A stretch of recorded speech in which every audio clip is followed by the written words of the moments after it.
Welcome to TV5 entertainment. ఈరోజు మనతో ఉన్నటువంటి గెస్ట్ స్పెషల్ గెస్ట్.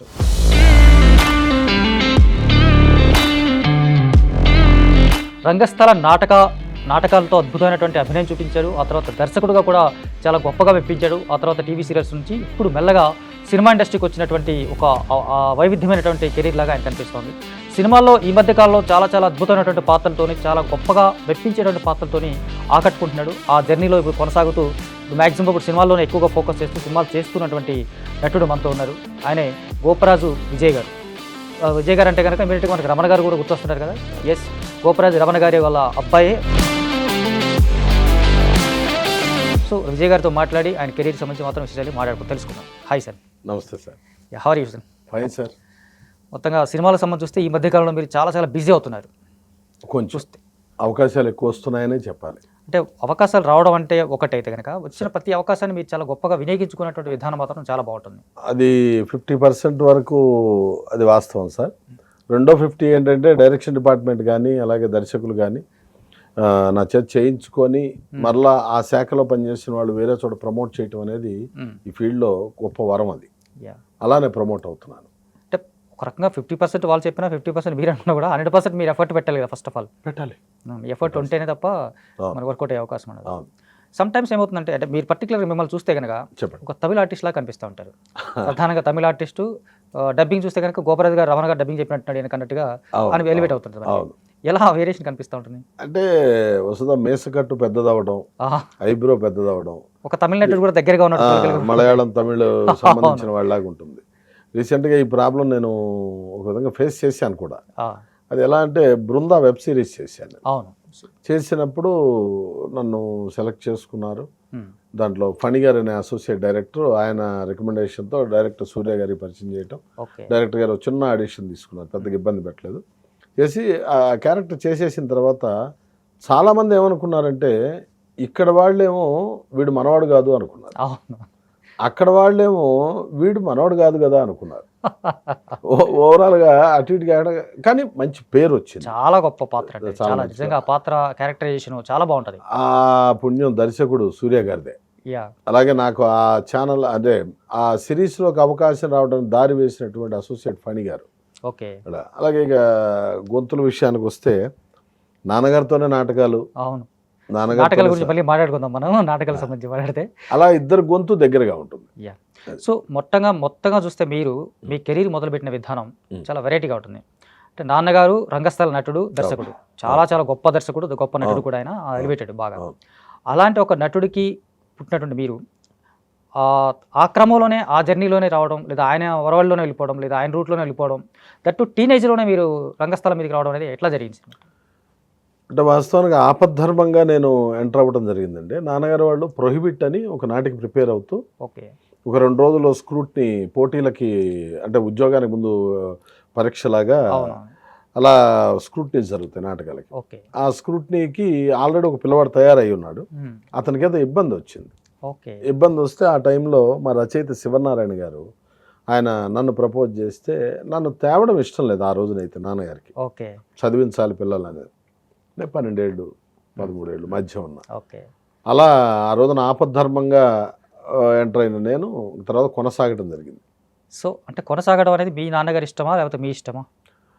నాకు ఇష్టం.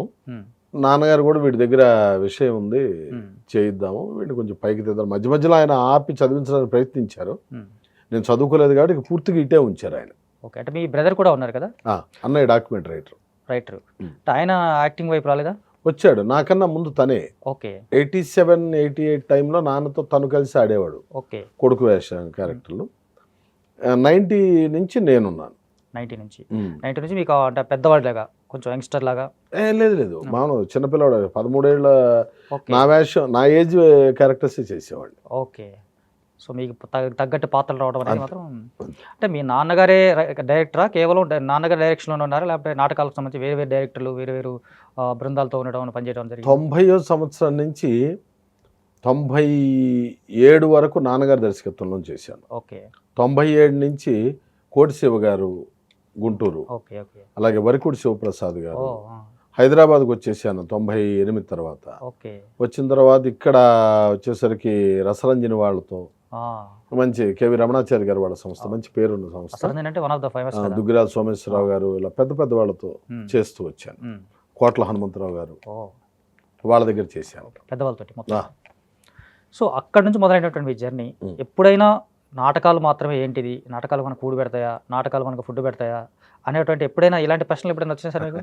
లేదు, నిజానికి చెప్పాలంటే నాటకమే నాకు కూడు పెట్టింది, నాటకమే నాకు గౌరవం. ఒక దశలో అంటే కూడు పెట్టడం ఒకటి, చాలా రిచ్ పర్సన్ అవడం ఒకటి, మనం గొప్పగా ఎదగాలని చెప్పుకోవడం ఒకటి.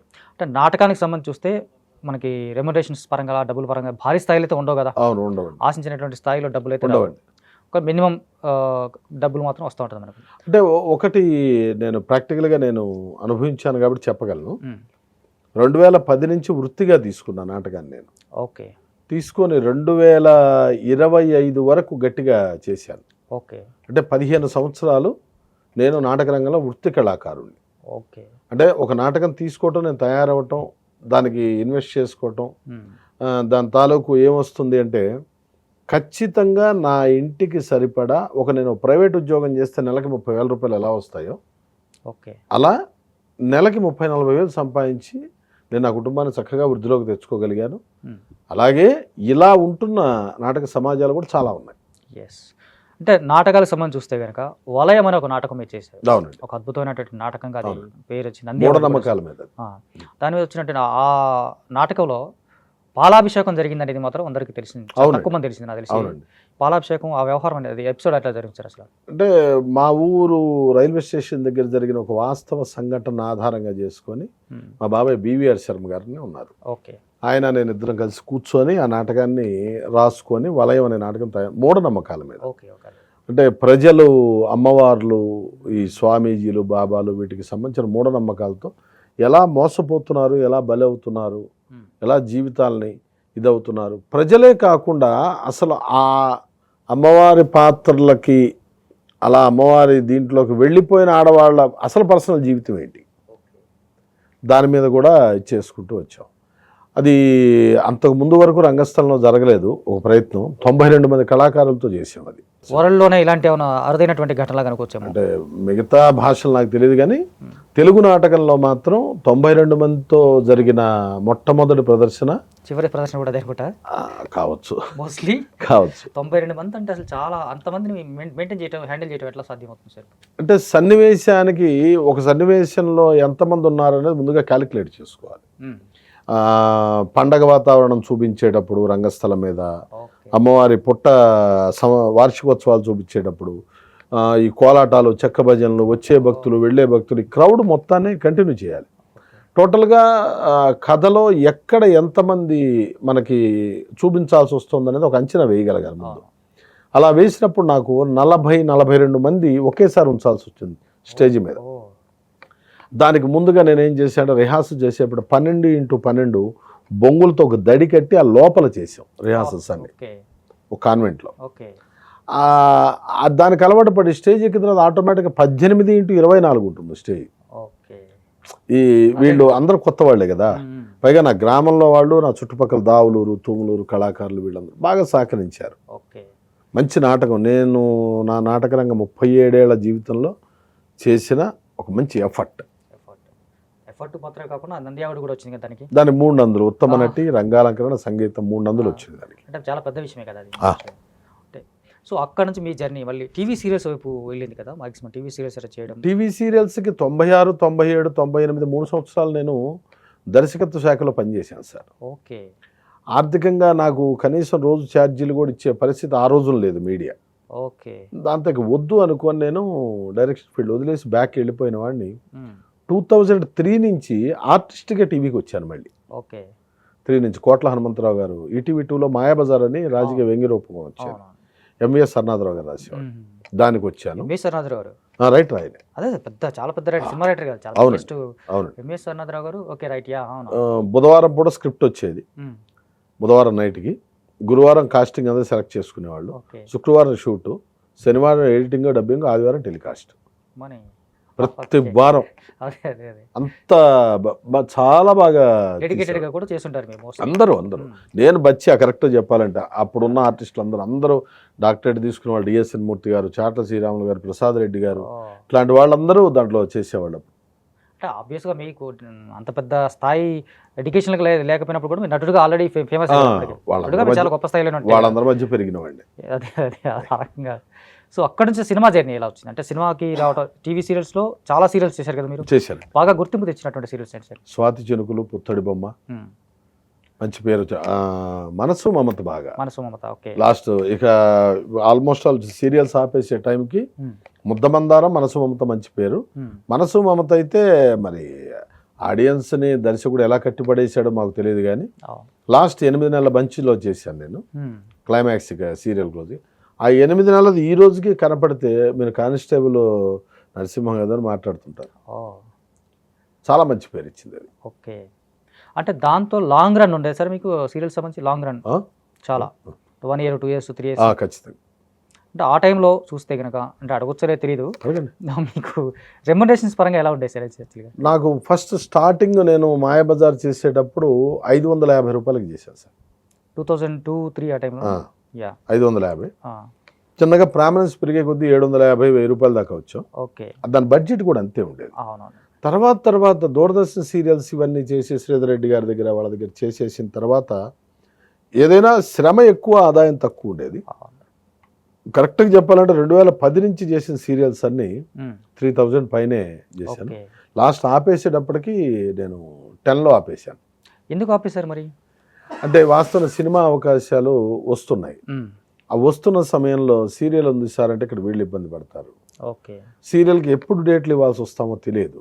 ఎందుకంటే ఛానల్ కథ ఓకే చేయాలి, సీన్స్ ఓకే చేయాలి, అన్నీ అయిన తర్వాతే వాళ్ళు షెడ్యూల్ వేసుకోగలుగుతారు. ఫస్ట్ వీక్, 4th వీక్ అని. సినిమా షూటింగ్ మన ఎప్పుడు పిలుస్తారో తెలియదు. 2 పడవల మీద కాళ్ళు అనవసరంలే. ఎట్లాగో నాటకం ఇష్టం ఉంది, అటు తిరుగుతున్నాను ఇటు తిరుగుతున్నాను కాబట్టి 3 పడవల మీద కాళ్ళు భగవంతుడు ఇచ్చింది 2 కాళ్ళే కాబట్టి 3వ కాళ్ళు వద్దులని ఇంకా అప్పుడు వాళ్ళకి చెప్పుకొని ఆగాను. అయితే శ్రీ కన్యకా పరమేశ్వరి మొదటి సినిమా ఇది, సత్యనారాయణ స్వామి మహత్యం. సారీ సార్, సత్యనారాయణ స్వామి మహత్యం. అంటే ఆ సినిమాలో మీకు అట్లా ఆఫర్ వచ్చింది సార్? అట్లా అది దర్శకుడు నారదాస్ నగేష్ గారు, రచయిత సాయి మాధవ్ బుర్రా గారు. ఓకే. సాయిబాబా నాకు అన్నయ్య లాంటి వాడు. అలాగే నాటకాలు కూడా ఆయన చేశారు కదా మీతో? చేశారు. మీ ఇద్దరు నాటకాలు. ఆ నాటకాల పరంగా ఇద్దరు రంగస్థల నేపథ్యంలో, వారు కళాకారుల ఇంట్లోంచి వచ్చిన వాళ్ళు, నేను కళాకారుల ఇంట్లోంచి వచ్చిన వాడిని. అలా ఇద్దరం కలిసి ఆపోజిట్ టీమ్స్గా ఆడేవాళ్ళం. ఓకే. అన్నయ్య ఒక టీం, కలిసి ఆడలేదు ఎప్పుడు? కలిసి ఆడలేదు అన్నయ్య నేను.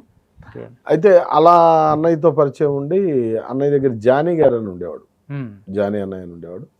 తను ఇద్దరు కలిసి నన్ను ఒక భట్టుడు వేషానికి, ఇంపార్టెంట్ కథలో మనకు భట్టుడు చాలా ఇంపార్టెంట్ ఉంటుంది సత్యనారాయణ స్వామి కథల్లో, దానికి ఆ క్యారెక్టర్ పిలిపించి భానుచంద్ర గారితో వాళ్ళతో నా చర్చ చేయించారు. ఓకే. దాంట్లో అన్నయ్య సాయి అన్నయ్య మంత్రి వేషం తను చేశాడు, ఆ ప్రధానమైన సైనికుడి వేషం నేను చేశాను. అలా సినిమా ప్రవేశం. అంటే సినిమాలోకి వెళ్ళాలని అంతకుముందు మీరు ఎప్పుడు ప్రయత్నం చేశారా, లేకపోతే అంతకుముందు ఎప్పుడు ట్రై చేయకపోవడం అనేది? అస్సలు లేదు. ఇన్నేళ్ళుగా అంటే మనకు అది అందరి ద్రాక్ష అనుకున్నారు మీరు అప్పటికి? అంతే.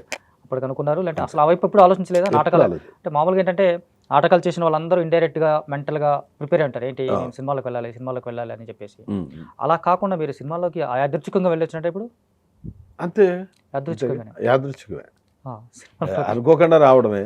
అంటే మనకి ఇది చాలే అనుకునే టైంలో కాదులే ఇక్కడ కూడా చెయ్యాను, వాళ్ళు పిలిచి ఆసనం వేసినట్టే. సో ఆ తర్వాత మీరు చేసినటువంటి బాణం సినిమా కావచ్చు, లేకపోతే ఇంకా చాలా సినిమాలు. గంధం నాగరాజు గారు అనే రచయిత ఇప్పుడు కాలం చేశారు. ఓకే. బాబాయ్ ఆయన గమ్యం సినిమాకి హైదరాబాద్ వచ్చిన తర్వాత ఆయనతో పాటే ఉన్న నేను, ఆయన నన్ను ఎంకరేజ్ చేస్తూ ఇటు క్రిష్ గారు వాళ్ళ బ్యానర్స్ కానీ, అటు గమ్యం, బాణం, ఓనమాలు, ఇట్లా ఆ సినిమా బెట్టింగ్ బంగారు రాజు, ఇవి చేసుకుంటూ వచ్చాను. అప్పటికి కూడా సీరియస్గా ట్రై చేయలే నేను. ఓకే. అవి చేసి కూడా ట్రై చేయలే. ఓకే. అంటే ఆ సినిమాలు చేసినప్పుడు నిజానికి ఆ పాత్రలు కూడా మీకు రిజిస్టర్డ్ క్యారెక్టర్స్ కూడా పెద్దగా దక్కలేదు అనిపిస్తుంది ఒక రకంగా. అంటే మీ స్థాయికి తగ్గటువంటి పాత్రలు అయితే సినిమాలో అప్పటికి రాలేదు.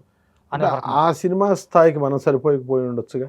అంటే అట్ ద సేమ్ టైం అంటే మీకు ఇంటర్నల్గా మీకు ఫీలింగ్ అయితే ఉంటుంది సార్, మీరు ఒక నటుని, మీరు ఆల్రెడీ ఎస్టాబ్లిష్డ్ ఆర్టిస్ట్, అది స్టేజ్ మీద కావచ్చు, సీరియల్స్లో కావచ్చు, ఎక్కడైనా. సినిమాల్లోకి వచ్చేసరికి కాస్త తగ్గించడం, లేకపోతే పాత్రల పరిధిలో తగ్గిపోవడం అలా అనిపించడం ఏం లేదు సార్. ఎందుకంటే సైకలాజికల్గా ఆ ఫీలింగ్ ఎప్పుడు లేదు. నా ఇంట్లో నేను రాజుని, మా అమ్మ దగ్గర నేను గారాల కొడుకుని, అవి బయట కుదరదు కదా. వాళ్ళ ఇల్లు, వాళ్ళ పిల్లలు, వాళ్ళ ఇది వేరే ఉంటుంది. అంటే ఈ మధ్య కాలంలో సినిమాలు మాత్రం అంటే మీరు 2010 ప్రయత్నాలు అంటే ఒక మాట గుర్తొచ్చింది సార్. 2006 సంవత్సరంలో 2003లో రవీంద్ర భారతిలో నంది నాటకోత్సవాల్లో ఇచ్చుట్లో ఉన్న హాయ్ అని ఒక నాటిక చేశాం. ఓకే, ఇచ్చుట్లో ఉన్న హాయ్. దాంట్లో మోగవాడి పాత్ర నాది, ఓకే, కమెడియన్ నంది వచ్చింది నాకు. అది ఓహో, అది పనివాడి క్యారెక్టర్. ఓకే, అది చూసి వివేక్ గారని కో డైరెక్టర్, ఇప్పుడు present one of the leading writer, okay, ఆయన కృష్ణవంశీ గారి శ్రీ ఆంజనేయ సినిమాకి ఆడిషన్స్ చేస్తూ స్టేజ్ మీద ఆ క్యారెక్టర్ నన్ను చూసి, ఆయన అప్పుడు నన్ను నాకు బాగా జూన్ 4వ తారీఖు 3 ప్రదర్శన ఆడాను 2003. జూన్ 4వ తారీఖు ఆయన ఆఫీస్కి పిలిపించి ఆడిషన్ చేసి సెలెక్టెడ్ అండి, బొబ్బిల్లో షూటింగ్ ఉంటుంది శ్రీ ఆంజనేయం, కంటిన్యూ అవుదురు కానీ అన్నారు. అలాగే సార్ అన్నాం. 6వ తారీఖు నంది బహుమతులు అనౌన్స్ చేశారు, ఉత్తమ హాస్యనటుడు నంది వచ్చింది. ఆయన కంగ్రాట్స్ చెప్పాడు. వాళ్ళు డేట్ చెప్తారు కదా అని చెప్పి వెయిటింగ్ అట్లా ఇదైపోయింది. తర్వాత చాలాసార్లు కృష్ణవంశీ గారి ఆఫీస్కి, చందమామ వీటికి ఆడిషన్స్కి వెళ్ళాను. రాకపోవడంతో ఏంటంటే ఇక నేను నిరాశపడిపోవడం, పెద్దగా దాని మీద పట్టించుకోను. ఓకే, మనది కాదేమో అనుకున్నాను. ఓకే, అంటే కృష్ణవంశీ గారు మాత్రమేనా, లేకపోతే ఇంకెవరైనా అప్పుడుకున్నటువంటి ఫేమస్ డైరెక్టర్స్ దగ్గర వెళ్ళి మీరు ఆడిషన్? లేదు సార్, నేను ఆయన వాటికే వెళ్ళేవాడిని ఎక్కువ. ఎందుకంటే నాకు ఆయన డైరెక్షన్ ఇష్టం, ఆయన సినిమాలు ఇష్టం, అంతఃపురం ఇవన్నీ బాగా ఇష్టం. ఓకే, నాకు పెద్ద ప్రపంచం కూడా తెలియదు, సినిమా ప్రపంచం కూడా తెలియదు. ఏమాత్రం తెలిసిందంటే గంధం నాగరాజు గారు హైదరాబాద్ వచ్చిన తర్వాత కాస్త మిగతా వాళ్ళందరూ, సత్యబాబు గారు, క్రిష్ గారు, వీళ్ళందరూ తెలియటం జరిగింది. అంటే ఆ టైంలో నాన్నగారు సినిమాలు ఆల్రెడీ చేస్తున్నారు, చాలా సినిమాలు కూడా చేస్తున్నారు. అంటే నిజానికి మిడిల్ క్లాస్ మెలోడీ కంటే ముందు గోపరాజు రమణ గారు చేసినటువంటి సినిమాలు కూడా పెద్ద రిజిస్టర్డ్ అయితే కావు, నిజానికి ఒక రకంగా ఫ్రాంక్గా చెప్తే రిజిస్టర్డ్ కావు. సో అలాంటి సందర్భాల్లో నా లాగా మీరు ఉండిపోద్దని చెప్పేసి, మీరు మంచి స్థాయిలో వెళ్ళాలి, మంచి మంచి సినిమాలు చేయాలి అని చెప్పేసి నాన్నగారు ఎప్పుడు అడ్వైస్ చేసేవాళ్ళు కదా? ఆయన ఒకటే చెప్పేవాళ్ళండి, కష్టమో నష్టమో చదువుకోలేదు, అయిపోయింది, వదిలేసి దీని మీద సీరియస్గా తీసుకో విషయాన్ని. నాటకం మీద శ్రద్ధ తగ్గించి ఎక్కువ టైం దాని మీద ఉన్నావు కదా, ఇటు ప్రయత్నించుకో హైదరాబాద్లో. ఓకే, నేను ఇక్కడే ఉన్నాను కాబట్టి నీకు ఉండటానికి తినడానికి అది ఇబ్బంది ఉండదు, ఇక్కడికి వచ్చి ఉండు నాన్న, ఇక్కడ ప్రయత్నించు నాన్న అనేవాడు. ఆయన 10 మందికి చెప్పటం, మా అబ్బాయికి ఇవ్వండి అంటాం ఎప్పుడూ లేదు. నాన్నగారు చెప్పండి అంటం లేదు. ఎవరిని అడిగితే కనుక అవునండి అవకాశం ఉంటే మంచిది ఇవ్వండి అంటారు అంతే ఆయన. ఓకే, అంతేగాని పాపం ఎప్పుడు ఆయన అంత దిగిపోయి చెప్పలా.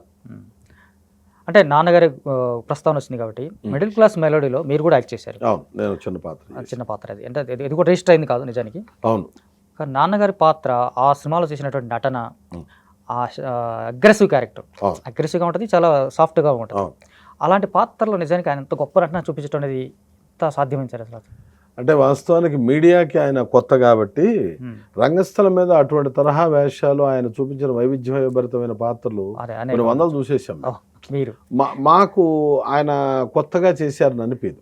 ఓకే, వెరీ న్యాచురల్గా రంగస్థలం మీద కూడా నేను డైరెక్ట్ చేస్తూ ఆయన జయించిన నాటకాలు 100 ఉన్నాయి నాకు, 100 ప్రదర్శన. ఇది కూడా ఉంది కదా, మోస్ట్లీ మీ తండ్రి నటుడుగా మీరు దర్శకుడిగా చేయడం అనేది కొంచెం చాలా రేర్ థింగ్. అది కూడా ఆయనదే క్రెడిట్. తయారు చేసుకుంది ఆయనే, మళ్ళీ నన్ను తయారు చేసి నిలబెట్టింది ఆయనే, కాబట్టి నా సక్సెస్ కూడా ఆయనదే. ఓకే, ఆయనకి కష్టమైన పాత్ర అంటే ఏమి ఉండదు సార్. అవును, అర్థమైపోయింది. నిజానికి రంగబలి అనే సినిమాలు చూస్తున్నా కూడా చాలా అద్భుతమైనటువంటి క్యారెక్టర్. స్పేస్, దొరికిన స్పేస్ని వాడుకోవడంలో దిట్ట. అలాగే డైలాగ్కి ఎంత ఎయిర్ ఇవ్వాలి, ఎండ్ లెటర్ కూడా ఎంత క్లారిటీగా ఇవ్వాలి అనేది ఆయన గురువులు ఆయనకి నేర్పారు. ఆయన అలా తరఫీదు పొందారు. నటనలో ఆయన చేసినటువంటి ఎక్స్పెరిమెంట్స్ కావచ్చు, లేకపోతే గొప్ప గొప్ప విధానాలు కావచ్చు. ఆయన చేసిన దాంట్లో నేను 25% కూడా చేసి 25%. ఓకే, ఆయన 55 ఏజ్లో కూడా పాములాగా పాకే వేషాలు, నాగమండలం ఇట్లాంటివన్నీ ఎఫర్ట్స్ చేశారు. మేము ఈ రోజుకి చేయలేదు. ఓకే, అంటే ట్రాన్స్లేటెడ్ నాటక గిరీష్ కర్నాడ్ గారి నాటకాలు కూడా చేశారు ఆయన. గిరీష్ కర్నాడ్ గారి తెలుగులోకి థియేటర్ ఆఫ్ ఆర్ట్స్ వాళ్ళు రవీంద్ర భారతిలో ప్లేస్ చేస్తుంటే దాంట్లో వాళ్ళ ప్రాజెక్ట్కి ఆయన ఆర్టిస్ట్గా వర్క్ చేసేవాడు. పగలల్లా ఉద్యోగం చేసి సాయంత్రం రిహార్సల్కి వెళ్ళి. గిరీష్ కర్నాడ్ గారిది. గిరీష్ కర్నాడ్ గారు.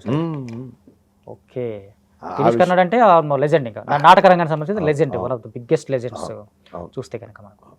సో ఆ తర్వాత మీరు సినిమాలకు సంబంధించి చూస్తే, సినిమాలు నటిస్తున్నప్పుడు లేదా సీరియల్ నటిస్తున్నప్పుడు ఈ నాటక రంగానికి సంబంధించినటువంటి ఆర్టిస్టులు చిన్న వేరియేషన్లు దొరికిపోతుంటారు నేను వాళ్ళకి తెలుస్తున్నారు. ఎందుకంటే ఎక్స్ప్రెషన్స్ కావచ్చు, మెలో డ్రామా కాస్త ఎక్కువ వస్తుంది.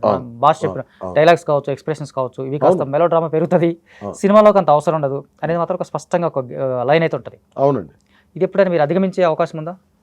అంటే నాకు ఈ ఇబ్బంది నేను పడలేదనే చెప్పాలి. ఓకే, ఎందుకు పడలేదు అంటే ఇంట్లో నాటకం నేర్చుకుంటూ నాన్న రిహార్సల్ చేస్తూ ఉండేవాళ్ళు మా చిన్నప్పటి నుంచి. రకరకాల నటులు వచ్చేవాళ్ళు, వాళ్ళందరూ డైరెక్ట్ చేసుకుంటూ ఒకళ్ళు సలహాలు చెప్పుకుంటూ చేస్తుండేవాళ్ళు. అలాంటి వాతావరణం చూస్తూ పెరిగిన వాడిని.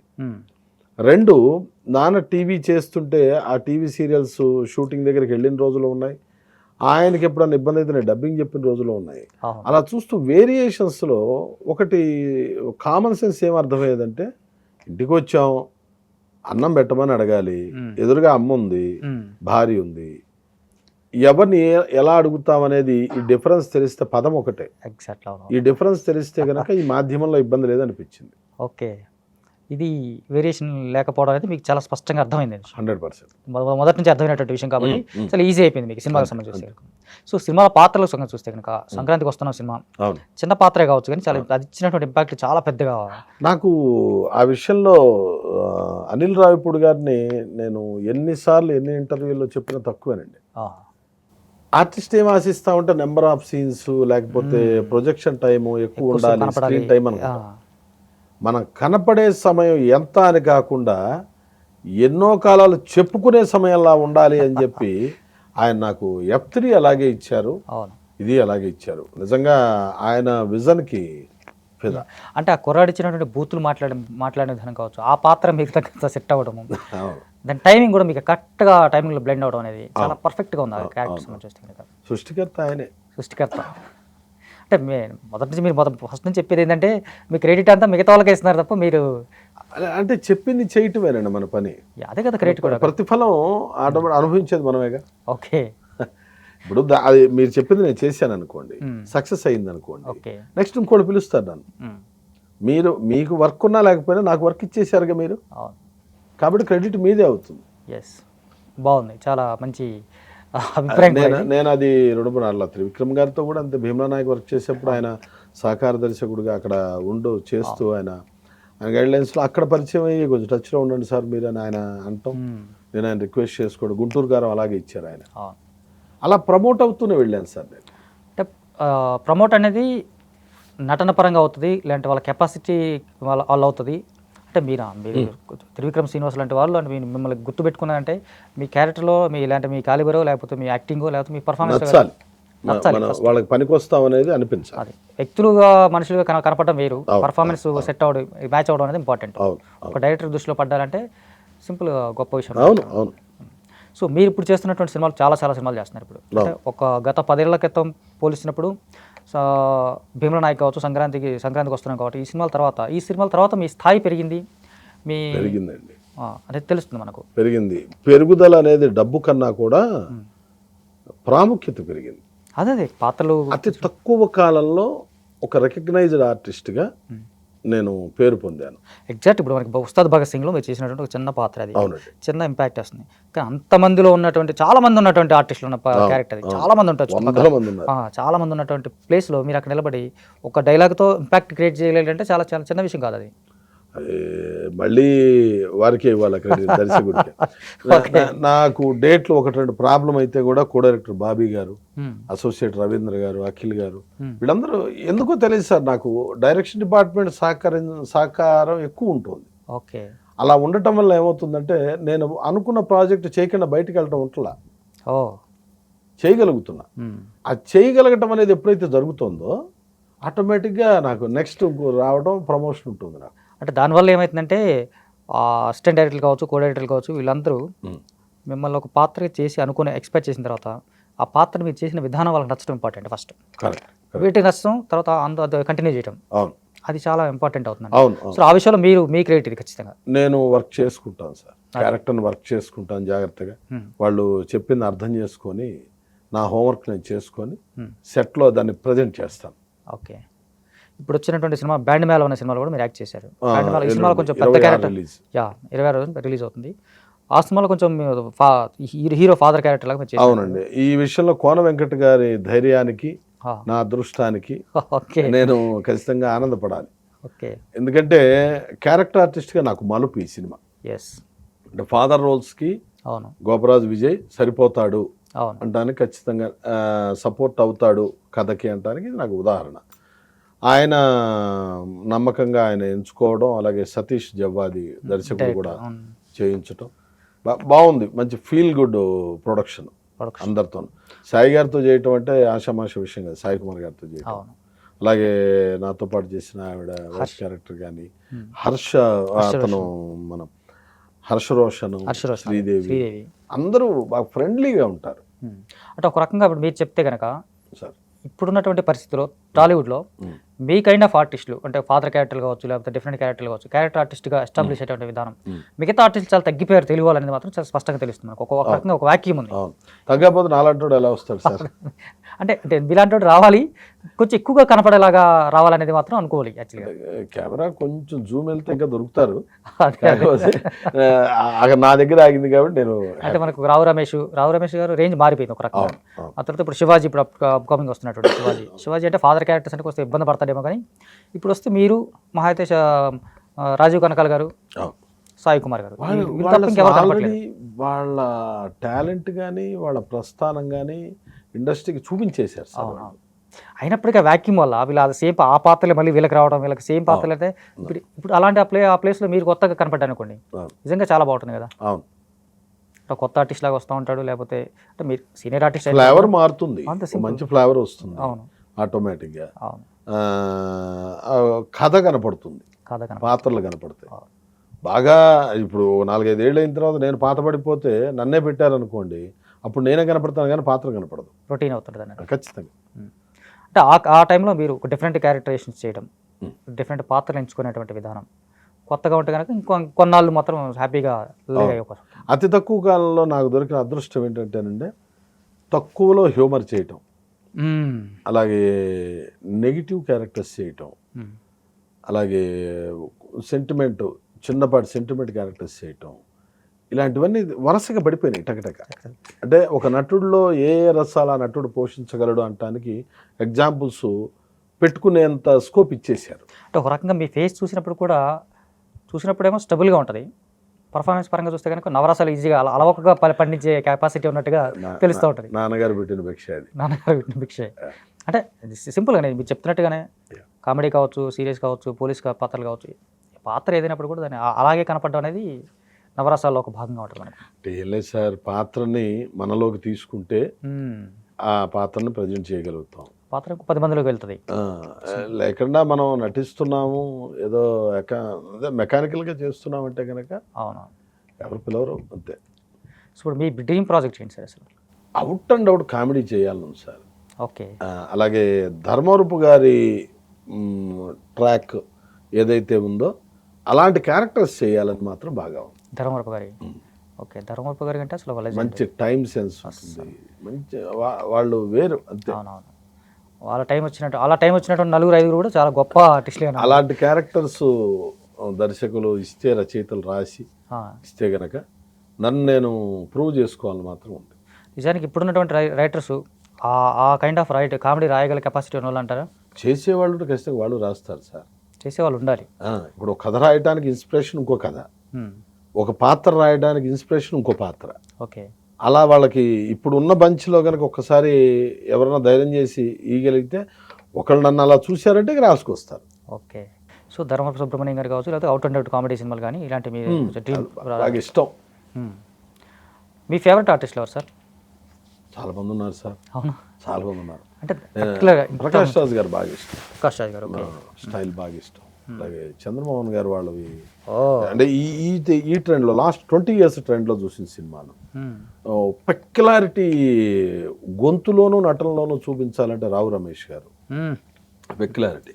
అంటే వాయిస్తో మనం ఎలా ఆకర్షించవచ్చు, స్క్రీన్ టైంలో బాడీ లాంగ్వేజ్తో ఎలా చేయొచ్చు అనేది ఒక డిఫరెంట్ యాక్టర్. ఆయన కూడా చాలా శ్రీకాంత్ అయ్యంగారు ఆయన ఒక పెక్యులర్ ఆర్టిస్ట్.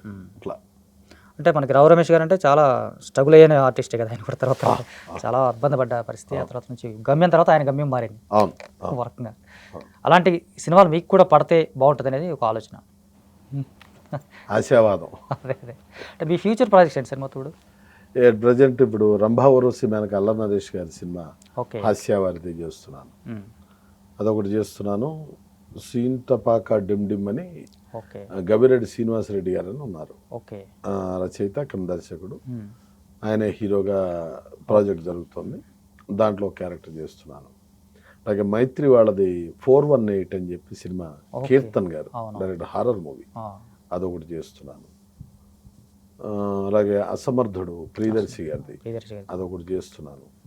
అది కూడా మా ఓం శాంతి శాంతి ప్రొడక్షన్ వాళ్ళే కాబట్టి, అంటే ఆల్మోస్ట్ ఆల్ చేసిన ప్రొడక్షన్ వాళ్ళతోనే చేస్తున్నాను. ఓకే, అంటే వాళ్ళు కూడా తెలిసిపోతుంది కదా వీళ్ళకి మంచి ఆర్టిస్ట్ కాబట్టి.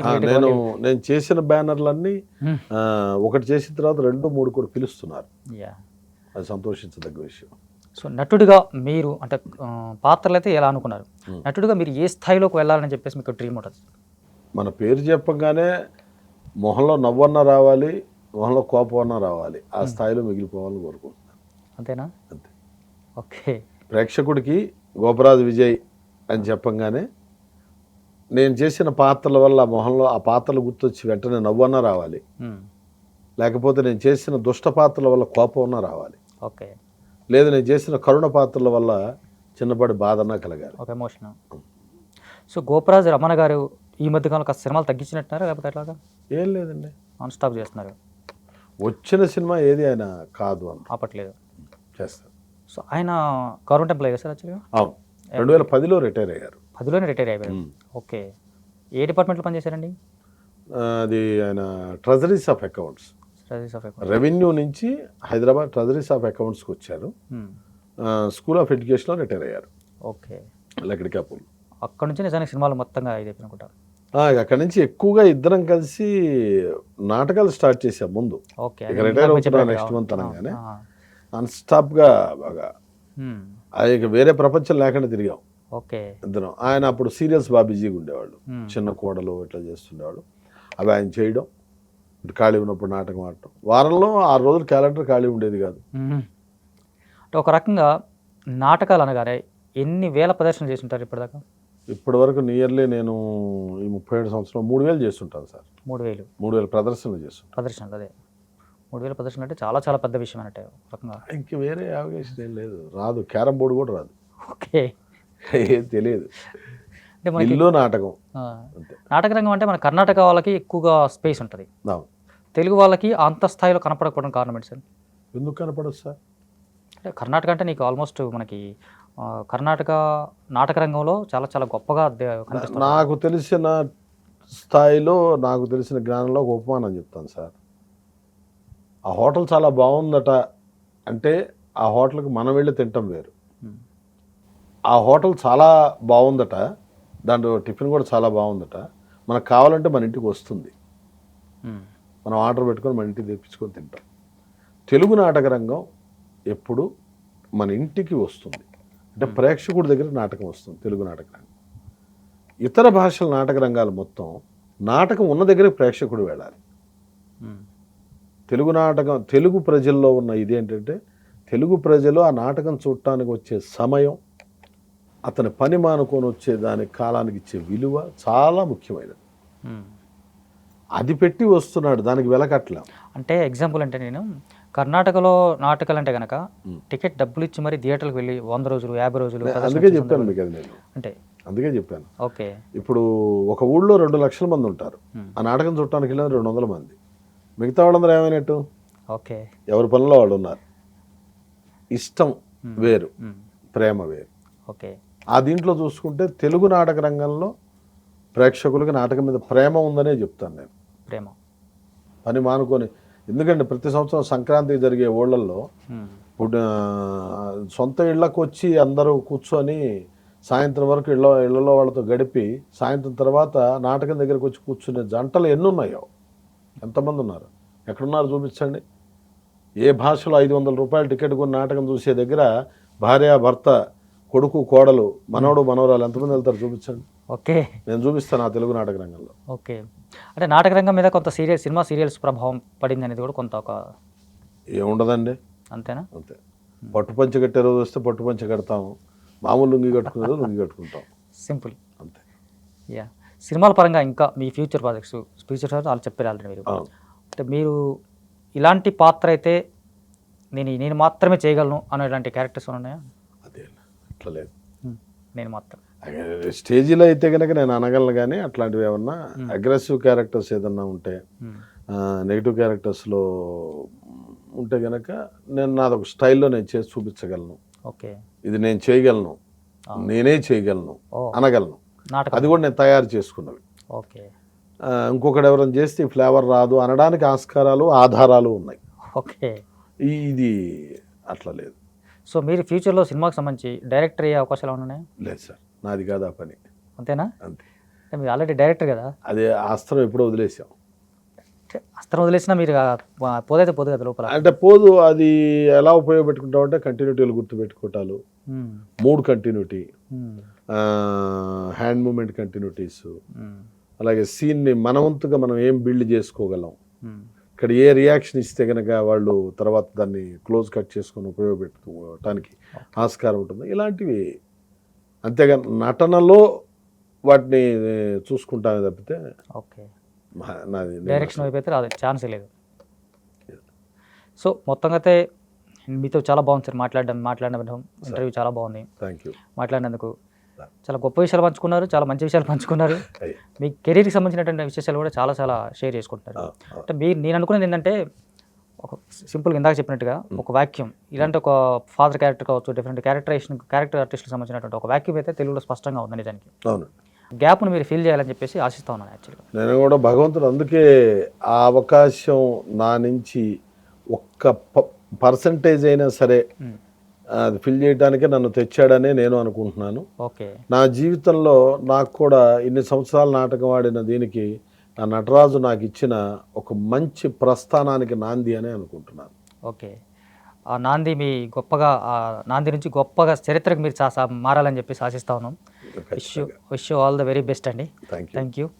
మీకు రిలీజ్ కాబోతున్నటువంటి బ్యాండ్ మేళం సినిమాతో మీకు మంచి ఇంకో కొత్త కెరీర్కి సంబంధించి కొత్త టర్న్ అవ్వాలి, కొత్త అవకాశాలు, ఇంకొంచెం పెద్ద స్థాయిలో అవకాశాలు కూడా రావాలని చెప్పి నేను కూడా ఏమి రిక్వెస్ట్ చేసుకుంటా అంటే, మీ పరంగా కొత్త డైరెక్టర్స్ అందరూ చిన్న సినిమాలు వీళ్ళు ఎక్కువ చూస్తే అసలు ఫస్ట్ సినిమాకి ఆర్థికంగా నిలబడుతుంది.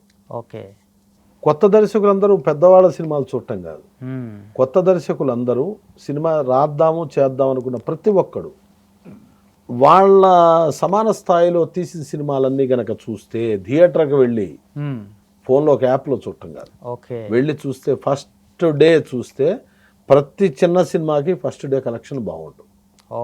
నైస్. ఇది చూడకుండా మనం రూముల్లోనే ఉండిపోయి ఫోన్లో చూసేసి రివ్యూస్ మీద ఆధారపడి రివ్యూ బాగుంటే వెళదాంలే అని అదే ప్రపంచం బ్రతుకుతున్న మనమే అలా అనుకుంటే చిన్న సినిమా చిన్నదిగానే ఉంటుంది. చిన్న సినిమాలు ఎప్పుడైతే చూస్తామో విస్తృతమైన నటన చూపించే నటులు కనపడతారు మనకి. అలా చూస్తే నాబట్టి వాడికి కూడా మంచి అవకాశం వస్తుంటుంది. అవును, అంటే మీరు అన్నట్టుగా కొత్త దర్శకులు ఎవరు ఇలాంటి ప్రయత్నాలు చేయట్లేదు అనుకుంటున్నారా? 100% చేయట్లేదండి. చేయట్లేదు. ఎందుకంటే ఎలా ఉందట సినిమా అని అడుగుతారు. ఎందుకంటే నేను చూస్తున్నా కదా. అట్లాంటి కొత్త దర్శకులు అంటే మిడిల్ క్లాస్ మెరుడు లాంటి ఒక డైరెక్ట్ సినిమా అయితే వచ్చేది కాదు కదా, కొత్త దర్శకుడే కదా. మరి అనేది చెప్పింది మీరు గమనించండి. అది ఆ టైం కరెక్ట్గా కోవిడ్ రావటం, కోవిడ్ వచ్చిన తర్వాత థియేటర్లో ఇవి లేకపోవడం, ఓటీటీకి రాగలిగాడు అతను. ఇవాళ ఉన్న ప్రపంచంలో అదే మిడిల్ క్లాస్ మెలోడీస్ పట్టుకొని ఆయన తిప్పలు పడితే ఎన్ని తిప్పలు పడాలి?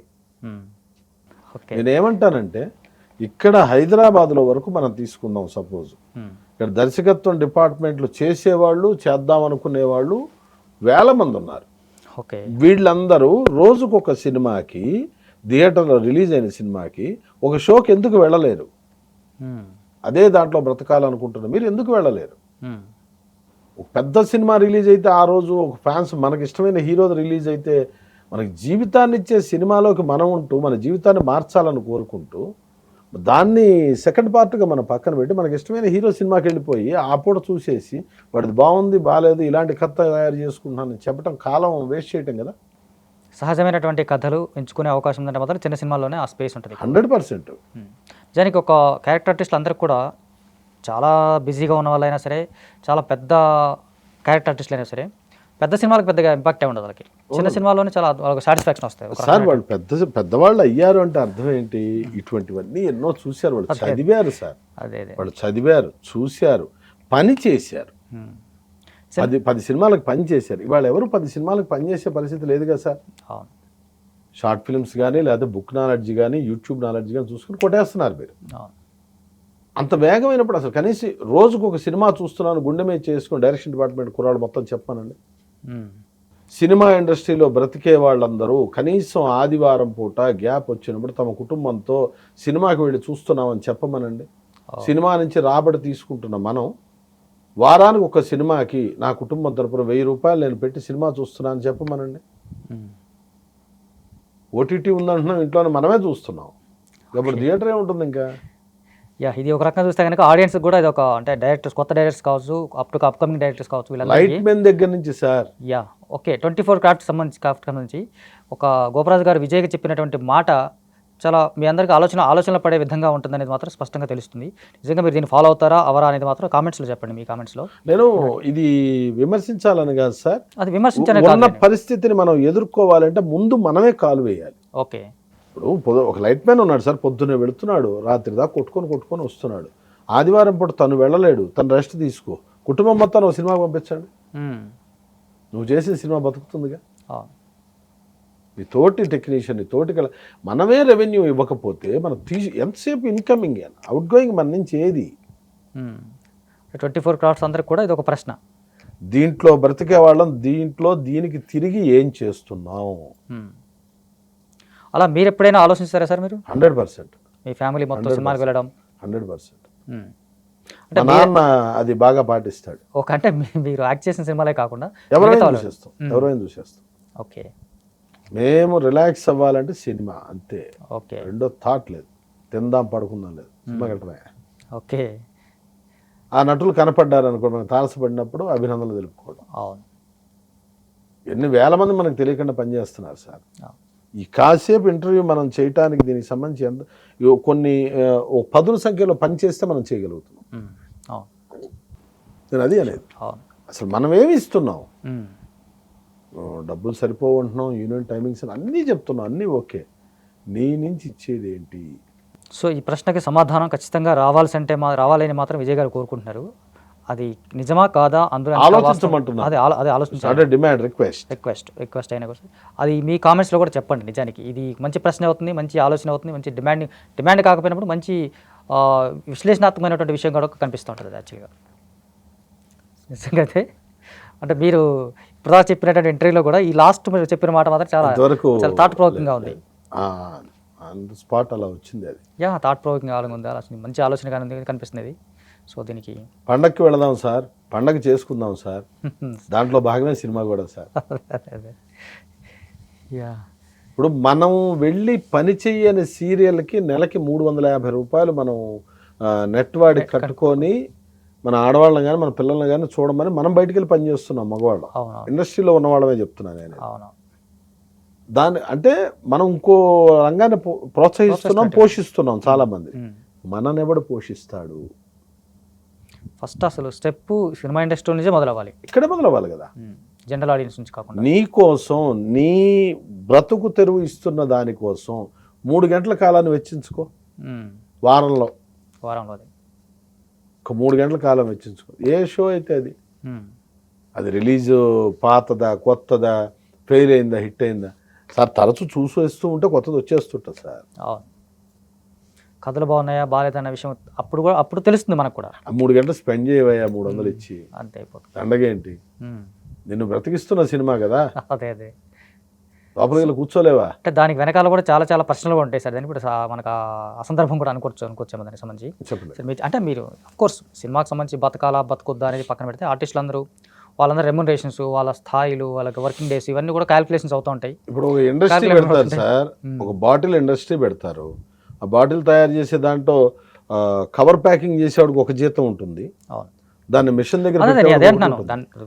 రేషన్ బట్టి వాళ్ళ రేషన్ బట్టి రెమ్యునరేషన్స్ బట్టి అంతమంది సినిమాకి వెళ్ళగలరా లేదనేది కూడా ఆలోచించాలి.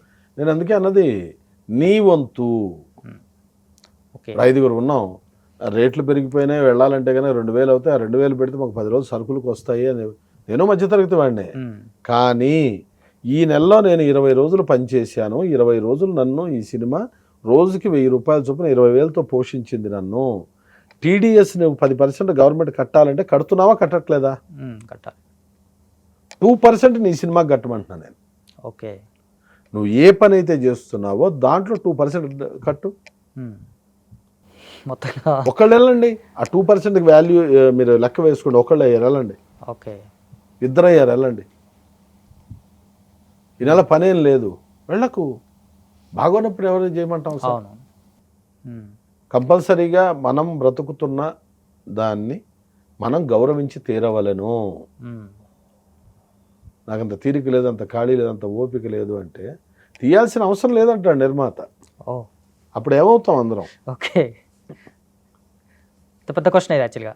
చచ్చి వచ్చామండి, ఇంకా మళ్ళీ ఎక్కడ చూస్తామండి అంటే, పెట్టి చచ్చిపోయాను, డబ్బులు ఇంక లేవులే, నా పిల్లలకి ఉంచాలి ఉన్న రూపాయి అంటాడు. Producer out. సో మొత్తంగా మొదటి అడుగు సినిమా ఇండస్ట్రీ నుంచే మొదలు పెట్టాలి. సినిమాకి సంబంధించి అంటే ఏ రంగంలో అయినా సరే, అంటే ఏ రంగంలో ఎలా ఉన్నా ముందు మన సినిమాకి సంబంధించి మాట్లాడితే ఖచ్చితంగా సినిమా వల్లే ముందు మొదటి అడుగు వేయాలి. మొదటి రోజు మొదటి అడుగు మనది ఎందుకు కాదు? పోనీ మొదటి వారంలో మొదటి అడుగు మనది ఎందుకు కాదు? అట్లీస్ట్ ఎవరీ సినిమా కాకపోయినా అట్లీస్ట్ వారం కోసం అయినా అట్లీస్ట్ చూడాలి కదా సార్, ధర్మం కదా. ఓకే, మొత్తానికైతే ఇది ఒక మంచి థాట్ ప్రొవోకింగ్ ఐడియా మాత్రం ఇచ్చారు. అంటే ఆచరిస్తే గనక ఇంకా కొన్నాళ్ల పాటు ఈ చరిత్ర ఉంటుంది అనేది ఆశ. ఓకే, ఈ ఆశ కొనసాగాలి మీది. నేను ఉండొచ్చు, ఉండకపోవచ్చు, ఇండస్ట్రీలో తప్పుకోవచ్చు, కొన్ని వేల మంది, లక్షల మంది వచ్చారు, వెళ్ళిపోయారు. ఇక్కడ కొనసాగుతోంది అంటే గనక నీ కంట్రిబ్యూషన్ ఉండాలి, ముందు అదే మొదలు పెట్టాలి. సార్ ఒక గుడికి ఆదరణ కావాలన్నా మనం వెళ్ళి డబ్బులు కాదు సార్ వేయాల్సి, ముందు ప్రజెన్స్ ఉండాలి. గుళ్ళోకి వెళ్ళడానికి ప్రవేశానికి కొన్ని చోట్ల టికెట్ ఉంది, కొన్ని చోట్ల టికెట్ లేదు. టికెట్ పెట్టైనా వెళుతున్నాం, ఎందుకు పుణ్యం వస్తుంది అని. ఇక్కడ టికెట్ పెట్టైనా వెళ్ళండి అంటున్నా, ఎందుకంటే మళ్ళీ బ్రతుకుతామంటున్నా నేను. అవును, మంచి ఆలోచన. ఎక్కడైనా మనం పెట్టందే వెళ్ళట్లేదు కదా సార్. అవునవును, ఇవాళ రేపు చిన్న చిన్న గుళ్ళల్లో కూడా టికెట్స్ పెట్టే కనిపిస్తాం. రోజు సంవత్సరానికి ఒకసారి తిరుపతి వెళ్తున్నాం సార్. వెళ్ళొస్తే ఒక ఫ్యామిలీ 5 వెళ్ళి రావాలంటే 25-30 అయిపోతాయి. ఇది బడ్జెట్లో వెళ్ళొస్తే. ఆ 25-30 రూపాయలు భగవంతుడికి నీ కుటుంబం కోసం ఎలా ఖర్చు పెట్టావో సంవత్సరానికి 5,000-10,000 దీనికి కూడా కేటాయించు. ఓకే, నిన్ను బ్రతికిస్తున్న దానికి. ఇదే కదా జీవనం మంది. అంతే కదా, లేకపోతే నన్ను ఎందుకు పిలుస్తారు? నేను ఎక్కడో మా ఊళ్ళో తెనాల దగ్గర ఉండిపోతాను, పిల్లలతో కబుర్లు చెప్పుకుంటే ఇంటి దగ్గర ఉండిపోవటం. లేకపోతే మీ నాటకాలు, మీ ప్రపంచం వేరే, మీ ప్రపంచం. బ్రతుకుతాం ఏదో విధంగా, ప్రతి మనిషి ఏదో విధంగా బ్రతుకుతాడు. కానీ తాను ఇష్టపడ్డది, తనకి వచ్చింది, తను నేర్చుకున్న దాంట్లో చేస్తూ బ్రతకటం ఆనందం వేరు కదా. దాన్ని వెలగట్టగలమా? ఇక్కడ ముక్కు మొహం తెలియకుండా మిమ్మల్ని పిలిచి పనిస్తున్నారు, నన్ను పిలిచి ఇంటర్వ్యూ చేస్తున్నారు. ఎవరికి ఎవరు పరిచయం? దీనికి నువ్వేం చేస్తావు? భగవంతుడు తన ధర్మం ప్రకారంగా నిన్ను ఎప్పుడు తేవాలో అప్పుడు తెచ్చాడు. నీకు ఎంత పేరు ఇవ్వాలో అంత ఇచ్చాడు. నీకు ఇబ్బంది లేకుండా చూడాల్సింది చూశాడు. నువ్వేమి ఇస్తావు తిరిగి? అలా ఇస్తూ నువ్వు ఎదిగే అవకాశం కూడా ఒక ఛాన్స్, ఆటోమేటిక్గా ఎదుగుతాం సార్. Anyway, thank you so much అండి. చాలా మంచి విషయాలు పంచుకున్నారు ఇవాళ. అంటే నాకు తెలిసి ఇప్పటిదాకా మీరు ఏ ఇంటర్వ్యూలో ఇలాంటి మాటలు చెప్పలేదు అనుకుంటున్నా తెలిసి. సో ఇండస్ట్రీకి సంబంధించి ఇండస్ట్రీ సమస్యల గురించి మాట్లాడుకోవడం చాలా వరకు చూసింది, కానీ ఇండస్ట్రీ బాగు కోసం మాట్లాడాలని చెప్పడం మాత్రం మీరే మొదటి మనిషిలా చెప్తూ ఉంటారు. తెలిసి సెట్లో ఎవరన్నా కూర్చున్నప్పుడు తోటి ఆర్టిస్టులు అప్పుడు మాట్లాడుకుంటూ ఉంటాము. అది అనుకోకుండా సంభాషణ వచ్చింది, నేను చెప్పగలిగాను. అదే. Anyway, thank you so much అండి విజయ్ గారు. మీతో మాట్లాడిన విధానం కావచ్చు, మీరు పంచుకున్న విషయాలు కానీ చాలా బాగున్నాయి, చాలా బాగుంటాయి. ఫ్యూచర్లో మంచి ప్రాజెక్ట్స్, చాలా గొప్ప సినిమాలు చేయాలి మీరు. చాలా అద్భుతమైనటువంటి పాత్రలతో మా అందరిని అలరించాలి మీరు చెప్పేసి కోరుకుంటూ wish all the very best అండి. ఇది ఇవాళ గోపరాజు విజయ్ గారితో కొంచెం సంబంధించిన స్పెషల్ ఇంటర్వ్యూ. మరొక ఇంటర్వ్యూతో మళ్ళీ కలుద్దాం.